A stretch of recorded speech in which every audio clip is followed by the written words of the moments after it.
Baahubali the కంక్లూజన్లో Kattappa scene ఇంపార్టెన్సీ గురించి అసలు విషయం రివీల్ చేశాడు రాజమౌళి. చివర్లో ఆ ట్విస్ట్ పెట్టడానికి కారణం బాహుబలి ద కంక్లూజన్ కోసం జనాల్లో క్యూరియాసిటీ పెంచి పార్ట్ 2 కోసం ఆడియన్స్ అందరినీ థియేటర్స్కి రప్పించడం అని చెప్పాడు జక్కన్న. అయితే అది ఒక లైన్లో చెప్పేసే సీక్రెట్ కాదని, కథలో నుండి వస్తుందంటూ చిన్న క్లారిటీ మాత్రం ఇచ్చాడు. థియేటర్స్లోకి వచ్చాక కట్టప్ప సీక్రెట్ గురించి ఎవ్వరూ వెయిట్ చేయరని, అంతా సినిమాలు ఇన్వాల్వ్ అయిపోతారని అన్నాడు. ఇక ఈ సినిమా కోసం 4 క్లైమాక్స్లు షూట్ చేశారని కూడా టాక్ ఉంది.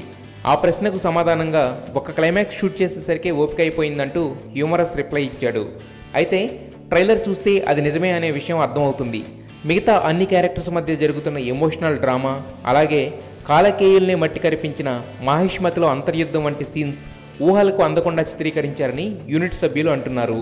ఓవరాల్గా ఫస్ట్ పార్ట్కి ఊహించిన మలుపుతో ఫుల్ మైలేజ్ ఇచ్చిన కట్టప్ప సెకండ్ పార్ట్లో కొంచెం రెస్ట్ తీసుకుంటాడు. హీరో ప్రభాస్ టోటల్ సినిమాని టేక్ ఓవర్ చేసి 2 క్యారెక్టర్స్తో ఇరగదీస్తాడు అనే విషయం తెలిసిపోయింది. సో ఏప్రిల్ 28 గురించి వెయిట్ చేయడానికి కట్టప్పను మించిన ఎన్నో రీజన్స్ సినిమాలో ఉన్నాయని ప్రూవ్ చేసింది బాహుబలి 2 ట్రైలర్. ఎన్నో ఏళ్లుగా వెయిట్ చేస్తున్న అవకాశం అది ఇన్నాళ్ళకి వచ్చింది నాకు. అండ్ ఈ అవకాశాన్ని నాకు ఇచ్చిన బాలకృష్ణ గారికి నేను థ్యాంక్స్ చెప్తున్నాను, మర్చిపోలేను. అండ్ ఎప్పటి నుంచో ఆయనతో వర్క్ చేయాలని. అండ్ మీ అభిమానులందరికీ నేను చెప్తున్నాను, మాటిస్తున్నాను, మీకు ఏం కావాలంటే ఎలా కావాలంటే ఆ రేంజ్లో ఉంటుంది. సో ఆయన డైలాగులు కానీ ఆయన లుక్ కానీ బాలయ్య గారిది. జై బాలయ్య.